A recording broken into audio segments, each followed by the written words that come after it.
broadcast network, AFTERBUZZ TV. Over 20 million weekly downloads in over 150 countries, and your number one source for after-show entertainment.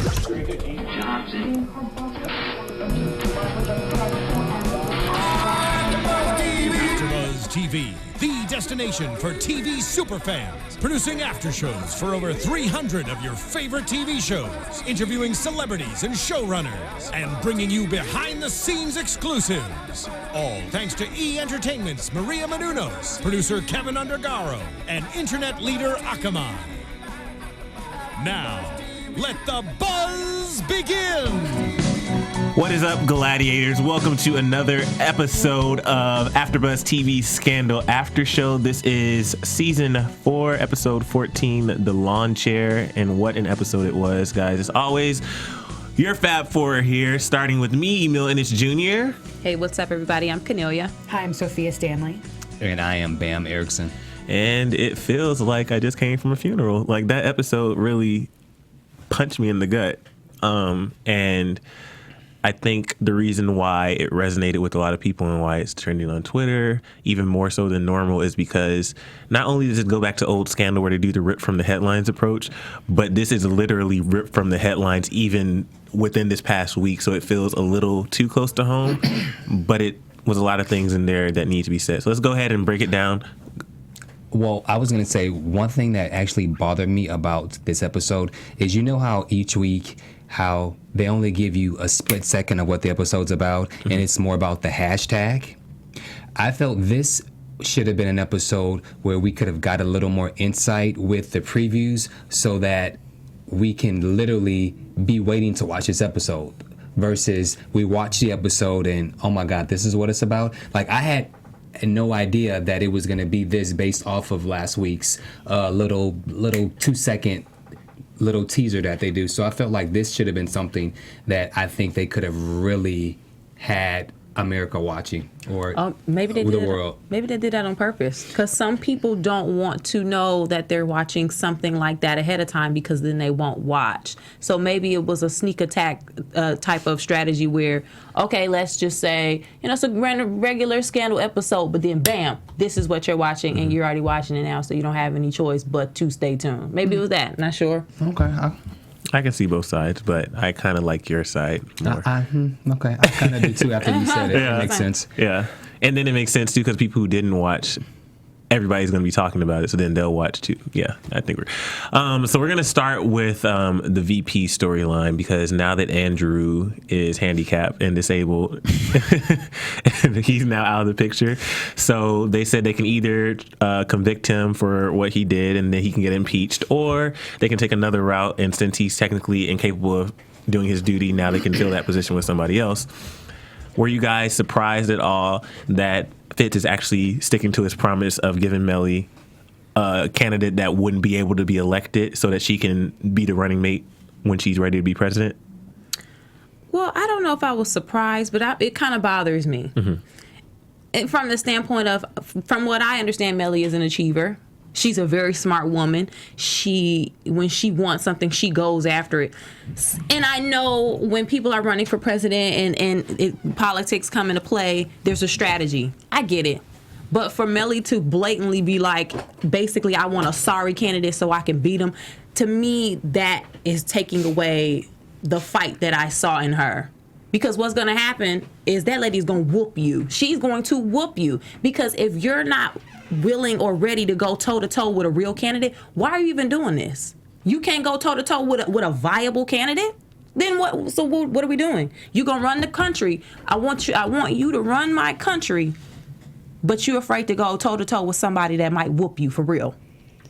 That's the issue that I have with it. I get it. I get strategy, but I'm like, come on, Melly. No, I see what you're saying, Kennelia, and I'm going to take it kind of in the same direction, but from a different angle. My problem is this. When is Melly going to start acting presidential? So even in the midst of having a conversation with other Congress people, right? I don't know what the nature of the meeting was, but the reason she was in the meeting and the congressperson brought up the whole vaccines, so forth and so on. I'm assuming there were very important people in the room, right? If that congressperson was there.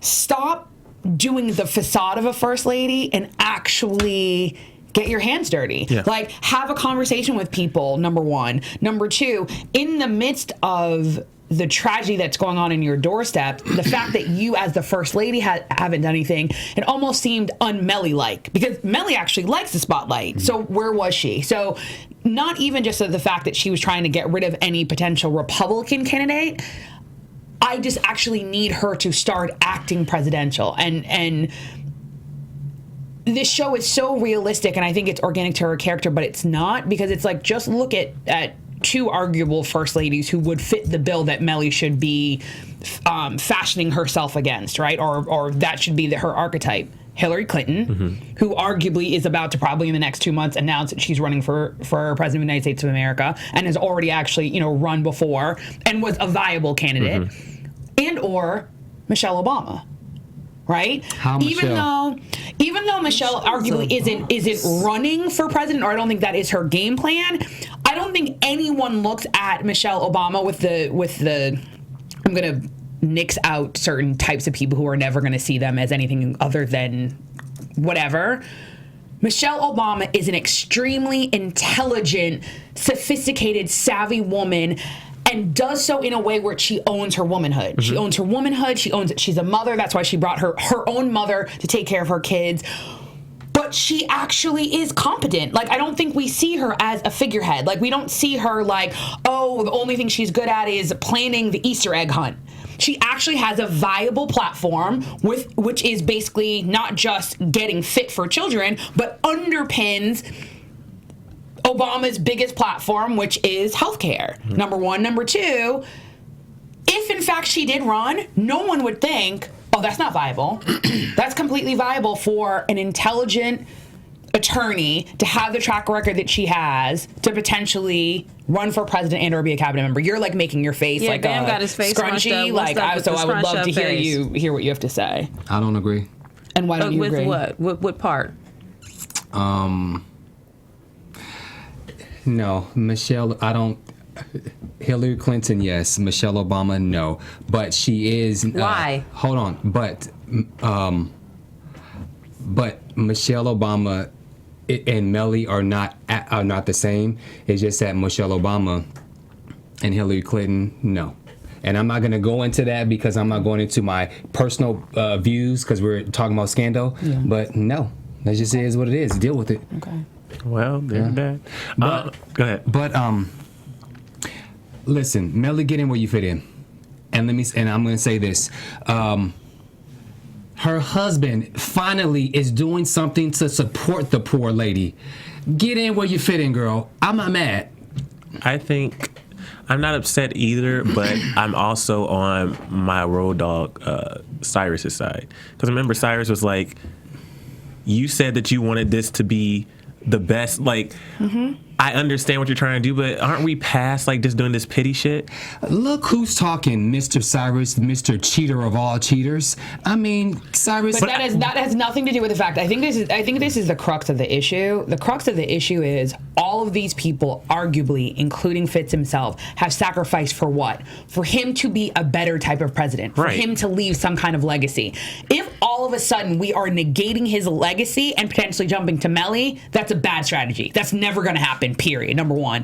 Even if it is going to happen, to do so at the sacrifice of your 8 years, that's not a good move, because at the end of the day, you kind of owe us. Like, you owe us, the American people, to finish out or to at least attempt to do what it is you promised us. And arguably what you promised us was to be a different type of president, to leave the country in a better position than you left it. And that's why when he initially brought up the first two VP candidates, he was like, no, those are the same old white guys that anyone would pick. We need to do something different. And I think that's why the governor, of New Mexico? That's why the governor of New Mexico was a viable choice, because she didn't fit any of those parameters, yet she still was in the Republican Party. So that would have at least him, following through on what he said to himself. I need Fitz to actually be like, I have a plan, we're going to work my plan, and everyone else kind of needs to back off because I'm the president. I just hate that, the quote that Fitz said, I hate that he's still saying stuff like that. I'm tired of my vice presidents trying to overthrow me. Well, then act like a president then. Like, if you were truly a presidential candidate, your vice president would be like, oh, I can't. Like, think about it. If there's a president who's truly badass to the point where a vice president's there, I'm not going to take it real life, but you just know not to mess with Barack. Yeah. Like, you can just tell you're not going to mess with him. The fact that Fitz puts on this character is just like we talked about with Melly a couple minutes ago. There's a certain facade there where you can see right through the bullshit. Well, maybe it's a simple fact that if you don't respect your home, then people won't respect you in the street. Maybe that's what it is.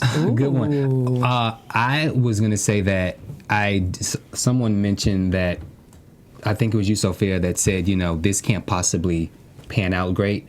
Do you think that Fitz knows that this is not going to work out, but he's doing this just to pamper his poor little wife? And that's kind of why I feel like just give her moments. She deserves it. But how about he be a dope husband? If you're in a relationship, let's say you're not the president. Let's say you work at the post office and you're a supervisor and your wife wants to, start training for a supervisor. Why don't you help her train and get ready to be in the position so when she gets the position, she's legit in the position, not try to fluff it up so she can get there and get dogged out on her way. I was about to make a House of Cards reference, but I'll let it go. I'm trying not to, too. I'm trying not to. Yeah. He's just not that kind of man. Yeah. But at the same time, like, Melly knows what kind of man she's does dealing. Melly know this too? Because Melly is pulling the card. I prostituted for you. But also too, I think the problem is, I think that somehow what they don't realize, and I think this is why that moment on the couch with the congressperson that they offer the VP position,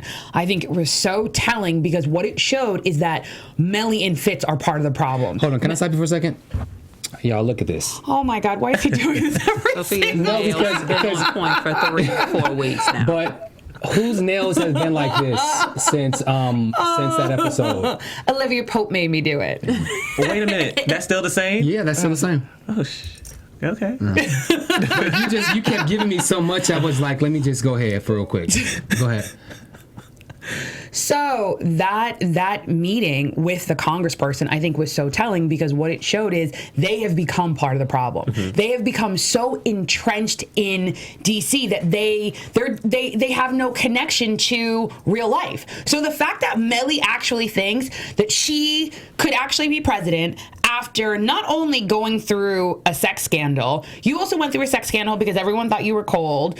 Your only opportunity to have potentially had a platform, and this is going to sound mean, is when Jerry died. Mm-hmm. When Jerry died, why didn't she pick up a platform of parents who lost a child or depression or something? She should have gotten something that people could have stood behind, rode that be her new platform, and then in 2016 when she runs, it's that we've already seen her as something viable and something that we can connect to our emotions. Because we can't connect her to anything. We can't connect at all. So what, all of a sudden she's going to run in 2016? That don't even make no sense. And get watched by that lady. It doesn't make any sense, but then also she has no one in her corner. Why am I defending Melly?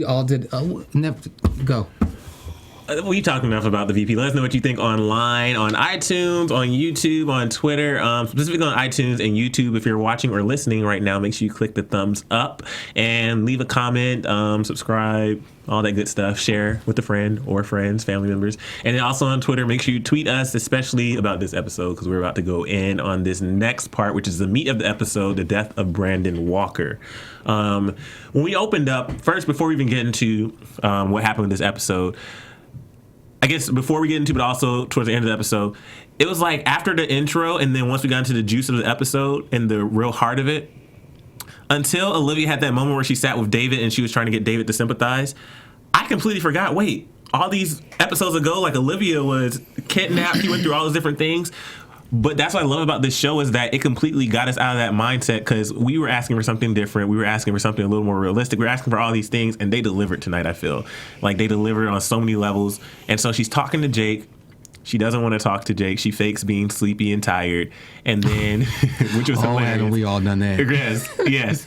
But that was hilarious. But then she's done with Jake, and she's like, hey, I'm going whatever. And then she goes outside, and she goes and talks to the DCPD.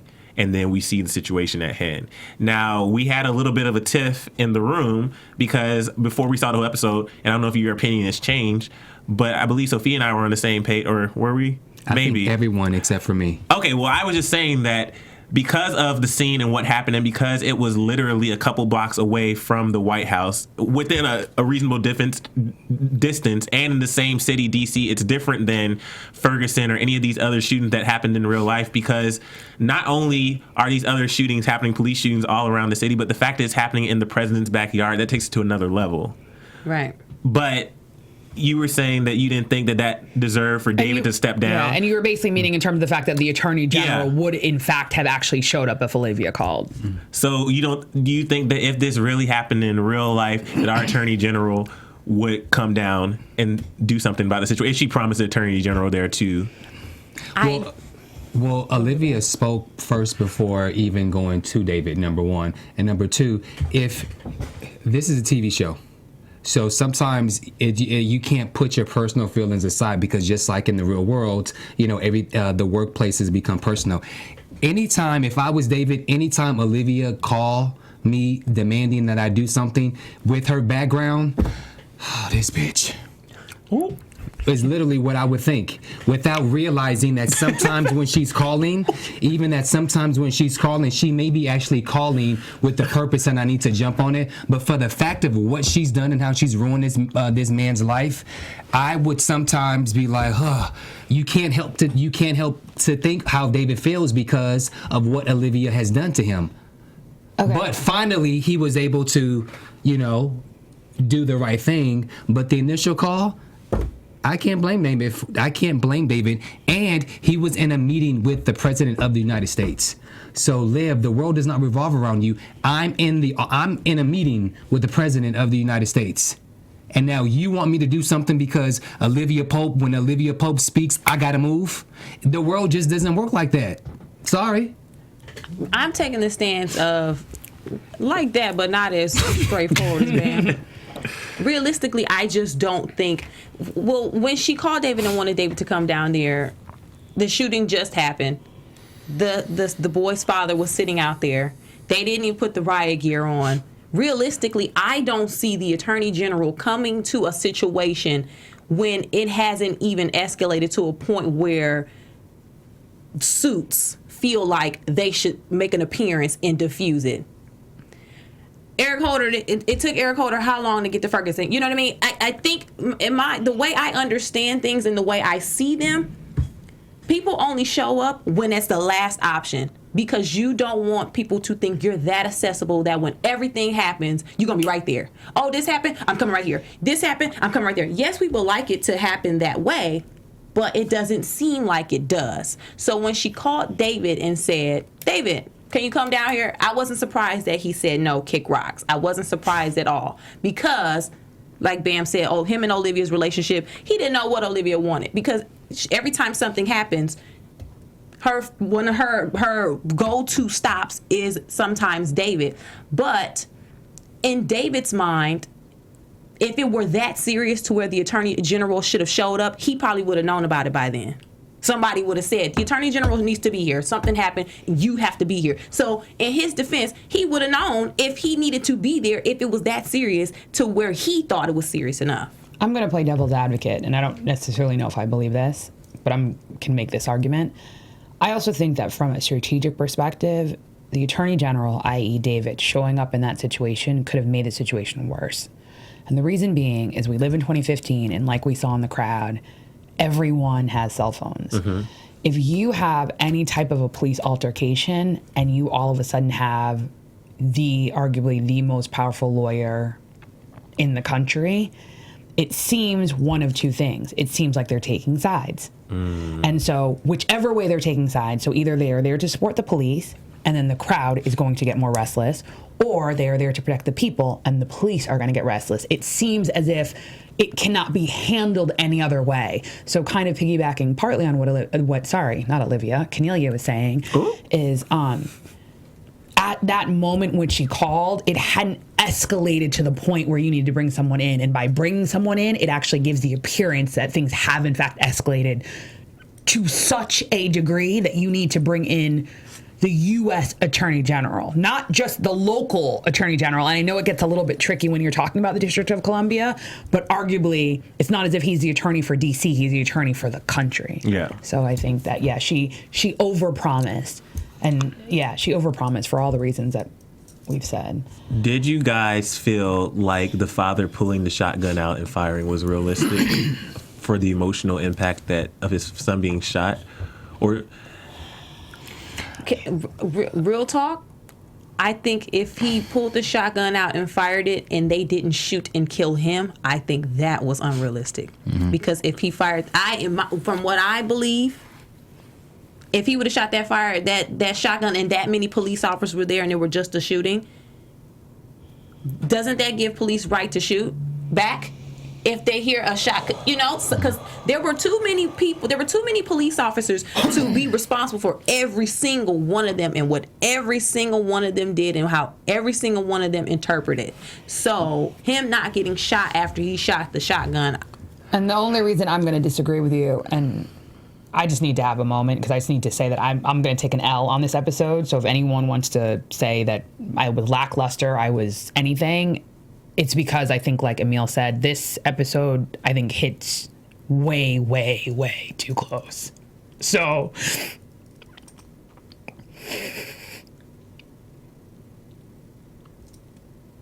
I'm good. So I think the difference is we've had other situations where you have bank robbers. I think it was like 6 months ago, here you had a former police officer go on a rampage and no one shot him. Like, there are other situations where unless the person is directly firing in the air is not a direct threat. So on that standpoint, I agree with you. Given the nature of the storyline and given who he was and what just happened, they definitely would have shot him. So I think that they had to have the story play out because I think that we needed to validate that a dad lost his son, and we needed to validate the pain he was feeling, and that he had a right to feel that angry, and he had a right as a dad, and he has a right as an American citizen to feel that he has a right to bear arms to protect the Constitution, which is the law of the land. And so I think that it had to play out that way because you felt for him and you forgot that there were possibly people who could be injured. That wasn't your focus. All your focus was that this man who raised his son to be a good kid lost his son and nobody cared. Perfect. It was perfect. I will agree. That was perfectly said. As you can see, this is just a truly emotional episode, especially since we can't obviously deny the fact it's all people of color up here. So it really resonated with us, especially since, I don't know, while watching the episode, and I'm just going to jump ahead, I think the scene that really got me, one, it was when Olivia was in David Rosen's office and she was saying how I literally feared for my life for a whole week straight. I was living in fear. I didn't know when it was going to happen, but I just knew I was dead. And then she said to David, like, imagine living with that every single day of your life. And we all come from different backgrounds. And for me, I didn't necessarily grow up in an area where I felt insecure or felt like I couldn't walk down the street. But then, like, watching this, it's weird, like, when you don't grow up in that, you kind of have, I don't know, you kind of have a weird feeling about it. Like, because I want to identify, but I can't always identify with that. And so in that moment, I think I kind of felt like Olivia Pope because he was like, Olivia, there were a couple of funny moments like you're not getting your black card today, like those type of things. Yeah. But it opened up a true conversation I think we all have been waiting to have because Olivia's walking around with the Prada bag. Olivia's walking around working for the Metro DC PD or whatever, but she's saying, I'm on your side. Well, whose side are you really on? But then it's those things like he said, like when was the last time or have you ever been in this neighborhood? Have you ever gone to this restaurant? I was going to say, because those are two different scenes, and like let's stick to Olivia David, and then let's go to the scene with Kennelia Smith is the actor's name. But if we can, because I feel that those are both important, and so I don't want to. For sure. Yeah. With specifically Marcus Walker's character, or Marcus Walker the character, I don't know. I thought it was a little insensitive for Olivia to ask if he was trying to like get a platform, because it made it seem like she was saying, "Are you trying to be the next Al Sharpton?" But when he said no, this guy drove me, like I don't know, it's just really insensitive. He was. You remember,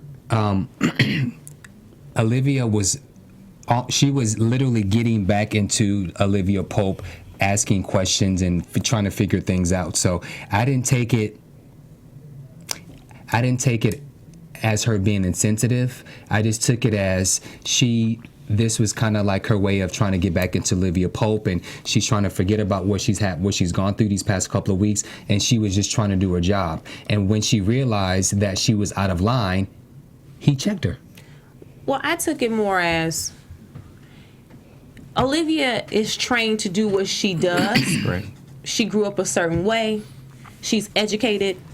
Like he said, Olivia she's not in the hood. She's not in the hood. So she went about it the only way that she knew how. Mm-hmm. But it says something about her character that she was able to adjust based on the situation, because a lot of people can't adjust. Mm-hmm. And a lot of people don't notice that they're not adjusting. They're like, oh, I'll do whatever I can to help. But you're never down here. You don't know how to talk to different types of people. You don't know what they're feeling. So the fact that she came in the way she did, he checked her about the Prada bag, he pulled her black card, on her. And then after things kept happening, she was like, you know what? I need to adjust because this isn't working.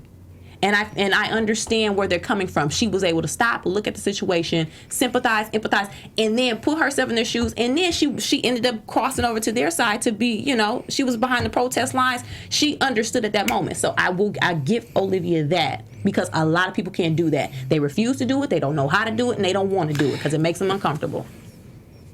Do you think that it was easier for her to cross over and for the reality to snap because she's black, or because she is able to just empathize and adapt quickly? I think we saw a nice. Go ahead. I think because she's a human being. If you have a heart and you saw a man sitting there with a lawn chair on top of his son, not because he's just because he said he wants to sit on top of his son. He wants to protect his son from the elements. When you're looking at all of this, you're hearing him talk.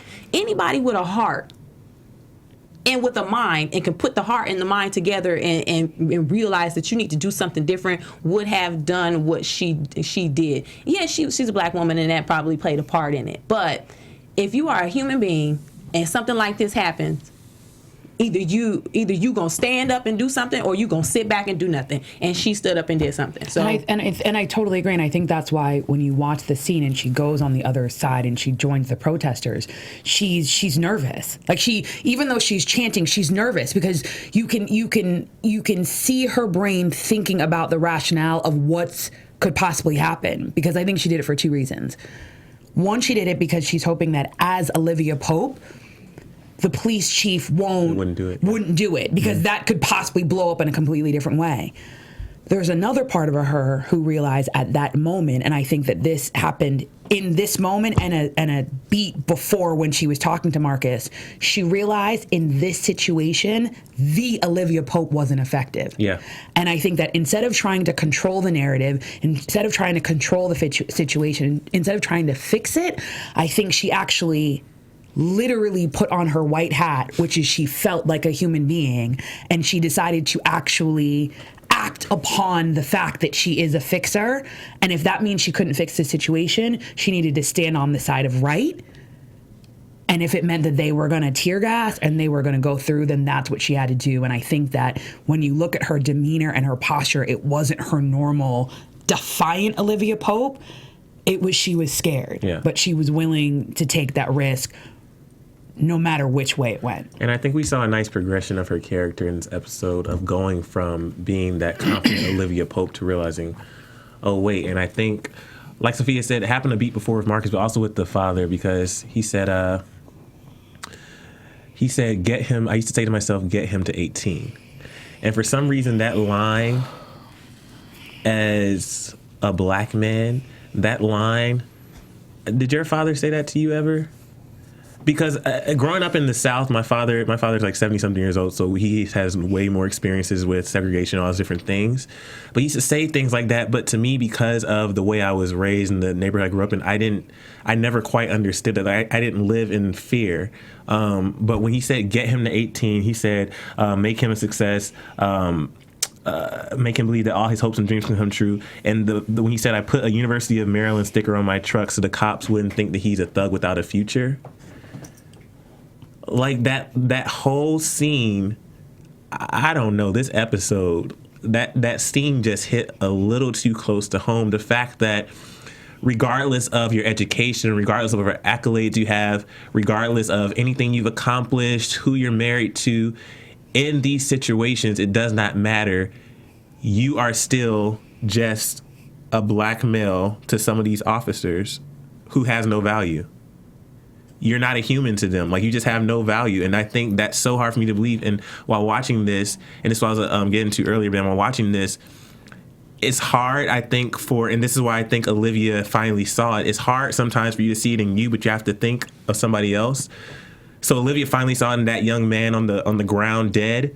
For me, I thought of my nephew. Like, you have to see it in somebody else. And I'm like, for me, I can't see it, but I can see them doing that to my nephew. And that's when it really hits home. And that's why I think this episode was so potent and so relevant and so incredible. And it needed to be seen by so many different people so we can stop just pretending like this isn't an issue that doesn't need to be discussed. Right.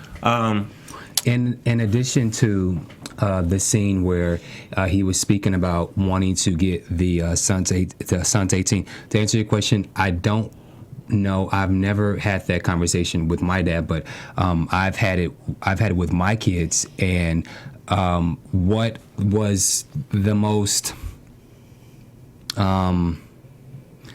just the terrible thing to watch is the child is laying down on the ground dead in his blood while the conversation is happening. And for him with the gun, he's sitting there, to protect. And Olivia is having a conversation with him while periodically looking down at this dead little boy. So, that immediately had to, like you said, it had to hit home for Olivia because, she may not have a son, but, she probably thought about her dad or uncles or someone. And the fact that, like he's laying down on the, dead was,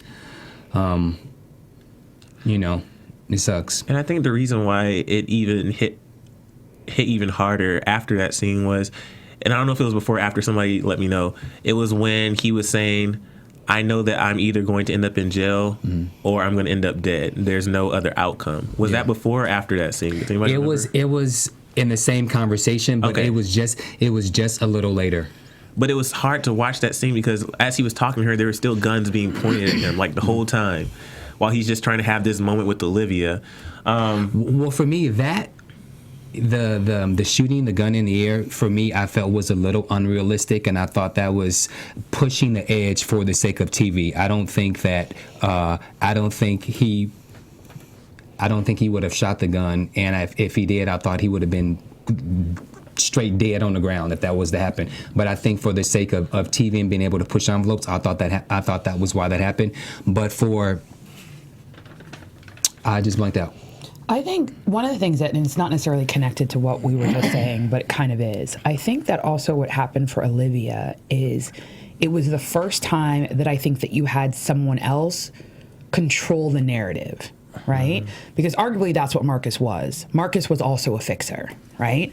And I think that them having the conversation of the fact that they were all trying to reach the same goal, right? Because he was basically trying to poke her a little bit to see who she is and to see what she's really about, and definitely made the comment about, you got a white Republican president elected, like, who are you really supporting?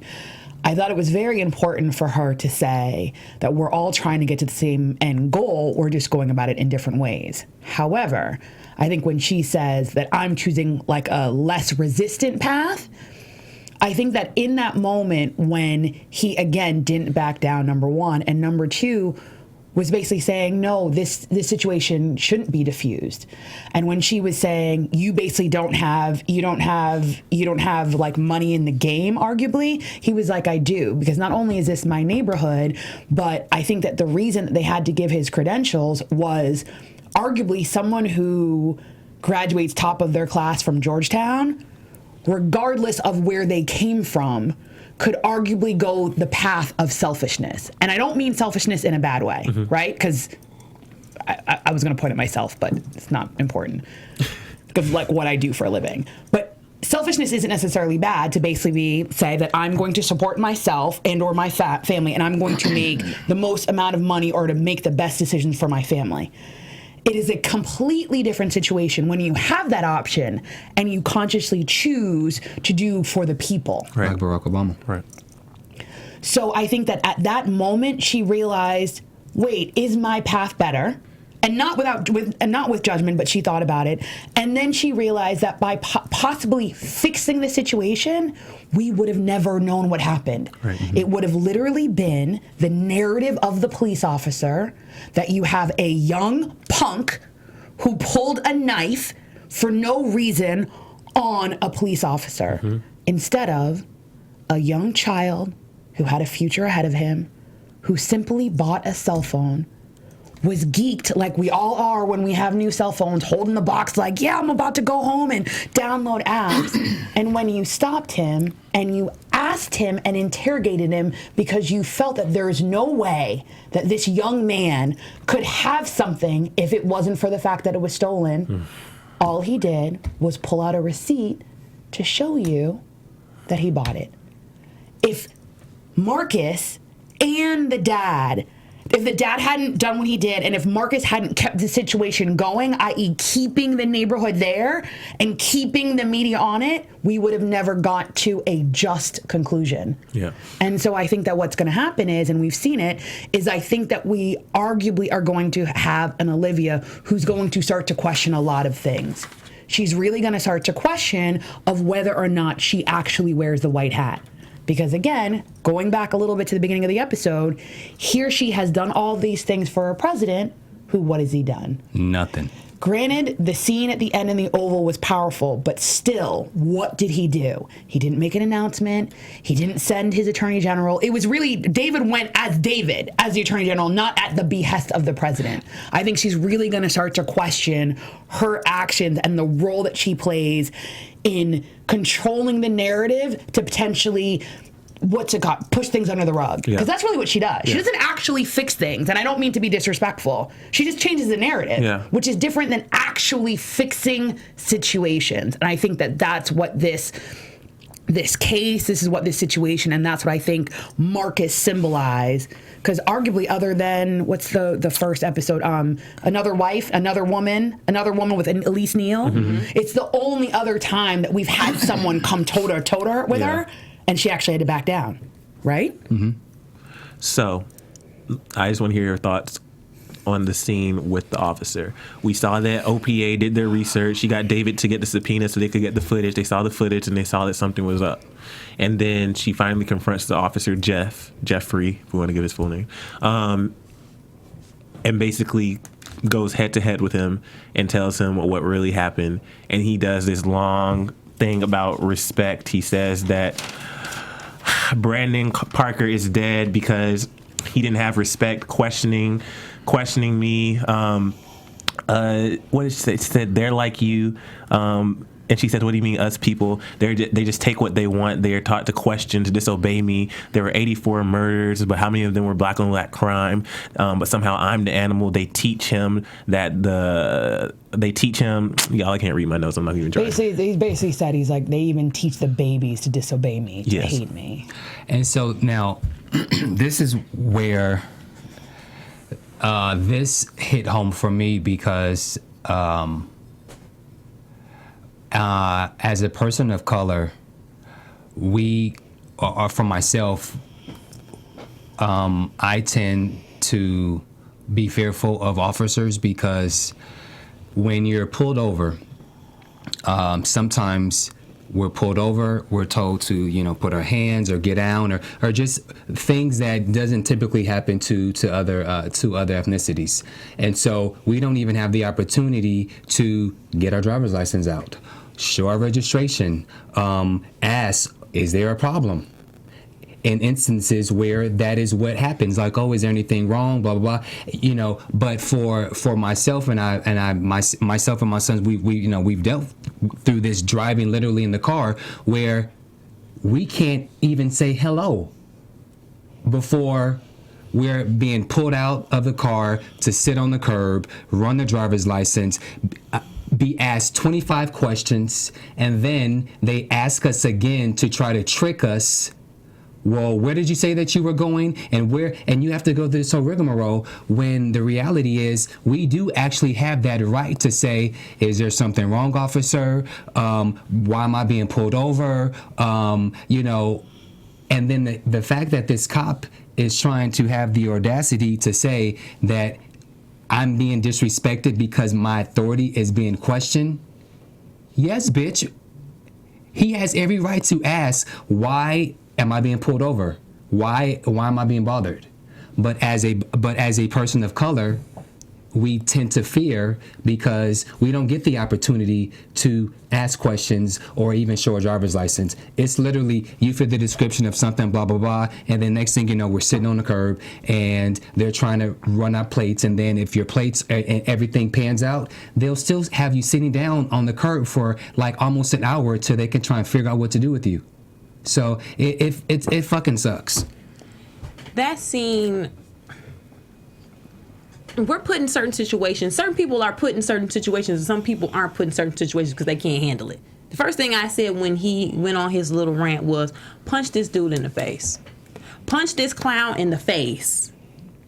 Because back in the day, if you got a problem with me, we can talk about it and we can work it out, but let's square up. You really got a problem, let's go toe to toe. And I'm not saying as a woman Olivia was going to say this to him, but man to man, if you're holding this much anger against somebody, I don't care if it's black against white, white against black. Let's square off and let's solve it. Let's solve it like we used to solve it.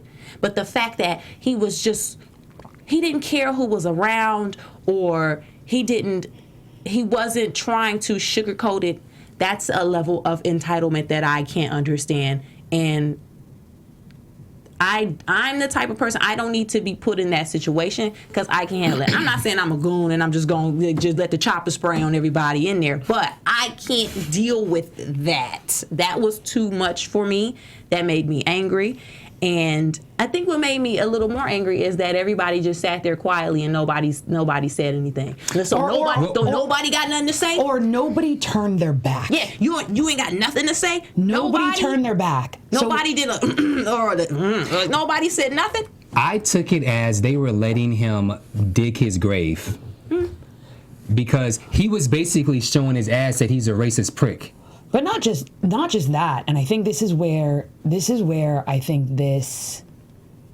Ooh, Lord, it's hot in here. And it is. I think that this is what it is, right? And this is going to sound silly, but I hope I can articulate this properly. One of the hardest things about racism in this country, especially about racism in 2015, is that for a lot of people, they cannot accept the fact that they possibly could be racist. And the reason being is that the archetype of racism that we have as our vision is like the KKK or Nazis, right? So that we understand. We understand that men who are, in cloaks, who hang people simply because of the color of their skin, we are very clear that those are racist. We are clear that the Nazis were racist when they conducted genocide against Jewish people. We can understand that. What we can't understand is how the actual act, the intellectual act of prejudging or presupposing the intentions or the thought processes of another person simply because of the color of their skin can have ramifications that are so dire that they could equate to death. So therefore, this is all he did. And it seems like it's a simple thing, but it's so profound. All he did was thought they did not have a right to question my authority. So because they did not have a right to question my authority, I think that they are not equal.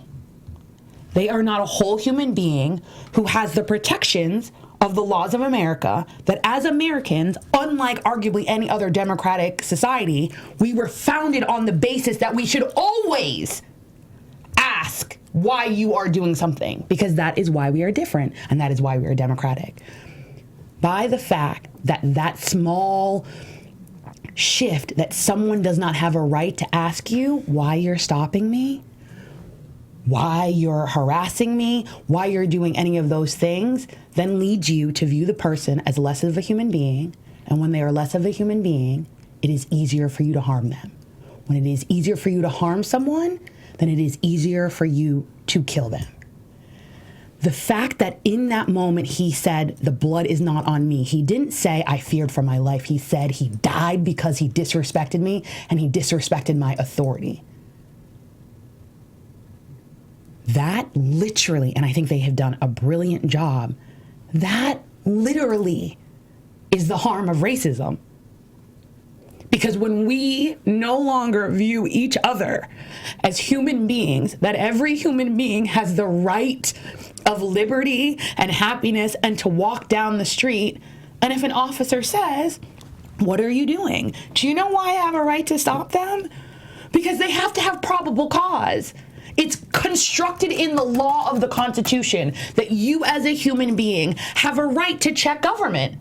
That's the whole premise of protest and asking questions, is literally a check so that we are not a dictatorship. What he did and that rant was of a dictator, of saying that I am omnipresent and everything I say goes, and if you do not adhere to my rules, I have a right to kill you.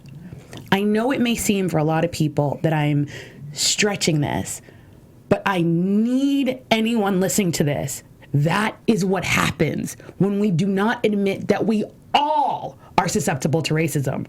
Because we all, at least as Americans, live in the same country and we are fed the same bullshit. And it will only stop when we all realize that we prejudge. And the minute you at least have the intentionality that you can prejudge, you can stop prejudging. But if we all sit from a posture that, no, I'm not racist, I don't judge people, then you can't allow yourself to realize, maybe I do. And what does that mean?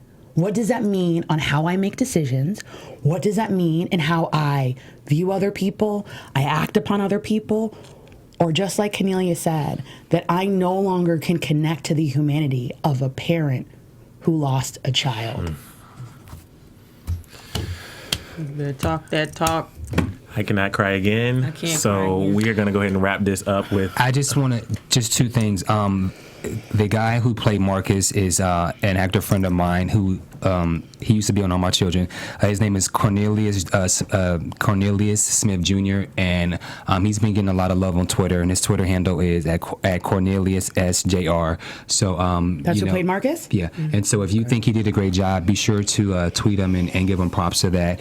And then what was also profound is Scandal does a great job with bringing the music to the message of what they're trying to convey, and so they played Nina Simone's "I Shall Be Released" off the Legends album from 1958, and that song, I mean, it just if you didn't feel anything, like sometimes in church when they say if you don't, sometimes just through a song you could feel something, like the way that you're seeing the acting and then the fact that they hit you with the music, it's like you have to feel it because it was so profound. Yeah. Let's just talk about the final scene or the final moments, I guess. So Olivia goes to him and basically says the officer is in custody because he tampered with evidence. And then they're in the car. Olivia's sitting next to him. He's like, wait, this isn't my neighborhood. Where are we going? And then they take him to the White House. And then he walks into the White House. And he has the moment with the President of the United States. But I think it was the breakdown of the fact that no matter what you do for me now, like my son's still gone. Mm-hmm. Just that final scene, I was dead. Yeah. And then the fact that people people get, you're really excited to meet the president of the United States. I don't care if it's a president that you like or don't like. It's something that most people don't get to do, and when you get the opportunity to do it, you hold that as a top moment in your life.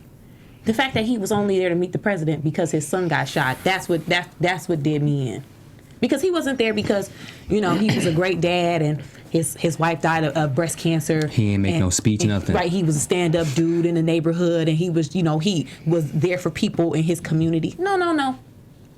He was there because his son got shot. So that, when he had the breakdown, I think that was a good moment for us to really think about everything that has happened. But I also think, and this is just the theme of this show, it's also because he sacrificed for the Republic. And I think that, and I could be wrong, but I think where the writers are trying to go is that there will come a moment in time when this happens for the last time, where we mobilize. So literally, think about it. The president lost a son for the Republic, and he lost a son for the Republic. It's highlighting that there's a flaw in the Republic.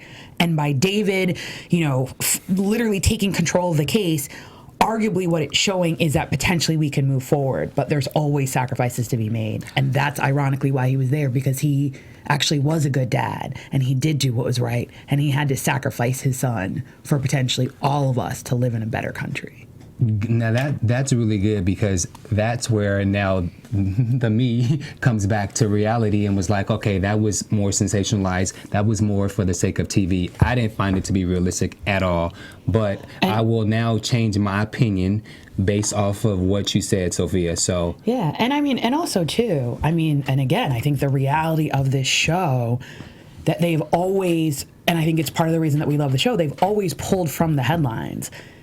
From day one in Ferguson, they were protesting every single day for 120 plus days until arguably we, as the American public, became aware of it. They were not doing it for publicity. They were doing it because they knew that something was wrong.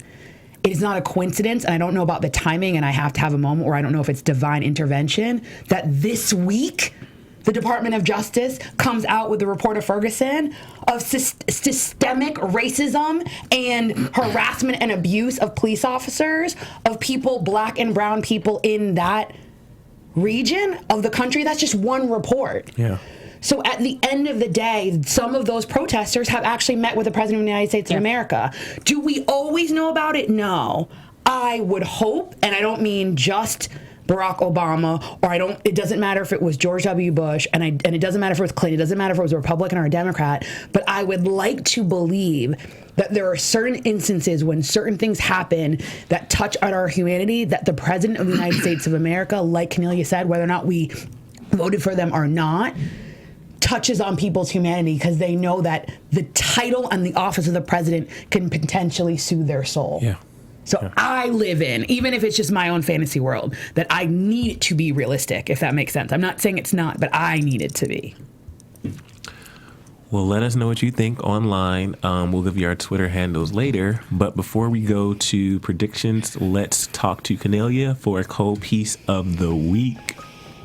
So, cold piece of the week for episode 14, season 4 of ABC Scandal has to go to anybody and everybody responsible for this episode. Talking about Shonda Rhimes, and I don't want to get emotional. I knew this was going to happen. Shonda Rhimes, the writers, the producers, the cast, the crew, craft services, it doesn't matter. Everybody, to have the boldness to put an episode like this on television, on ABC, on Channel 7, right after something like this happens, you have to be a very courageous and a very bold and a very self-aware person to have the balls to do that, and the fear that nothing will happen to you as a repercussion. It highlighted a lot of things, and if anybody at home got anything out of this episode, to me, it's the climate of everything that's going down. It must change. I don't care what color you are. I don't care where you're from. I don't care who you know. I don't care. But if you didn't take nothing away from this episode, and you didn't turn the TV off and say, you know what, I saw something that I needed to see. If you didn't get anything from that, then I don't know what to tell you. But I can say more, but it's too much. But cold piece of the week goes to the entire Scandal crew. Yeah. All right. So let's go into predictions. And now, your AfterBuzz TV predictions. I don't really have one. I'm happy with the way the season's going. I feel like they're bringing it, and I can't wait for next week. I don't even remember seeing any previews. I was so zonked I couldn't out. even, So I don't have anything. Hopefully, Melly gets put in her place and she cans this whole president thing. Well, I can see the transition of going back to the traditional Scandal in some kind of way. And so I guess to lighten things up and lighten up the mood, I will go with my good old faithful prediction and say somebody's got to die before season 4 is over. So somebody has got to die. Kill him.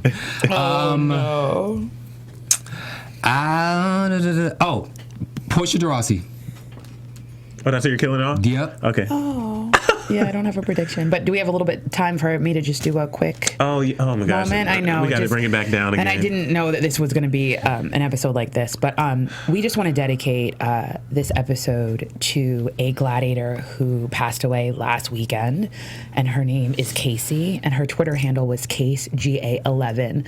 And she was a gladiator from the very beginning. She loved Scandal from season 1. She loved her show. And she loved Olitz. She was a Olitzer to the end, and we were just made aware last on Sunday that she passed away, and she was only 33 years old. So we just want to dedicate this show to her, and just dedicate it to all of you. I think that one of the amazing things about Scandal is that people who watch this show, it really is a movement, and I think that we get extremely invested, and I think that the community that we have formed around each other, the ability to talk to one another about this show that allows us to highlight what is going on in the world and what is going on in our lives, I think is extremely important.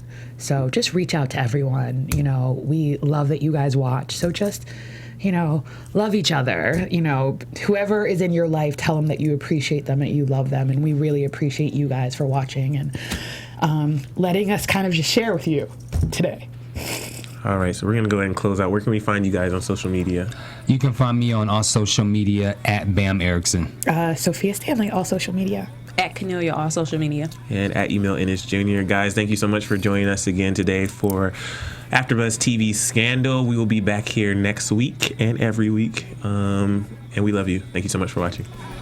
From executive producers Maria Menounos, Kevin Undergaro, Phil Svitek, and the entire AfterBuzz TV staff, we would like to thank you for listening to the AfterBuzz TV network. To watch or listen to other after shows and post comments or questions, be sure to visit AfterBuzzTV.com. I'm Sir Richard Wentworth, and this has been a presentation of AfterBuzz TV. Buzz. See you later. The views expressed herein are those of the hosts only and do not necessarily reflect the views of AfterBuzz TV or its owners or principals.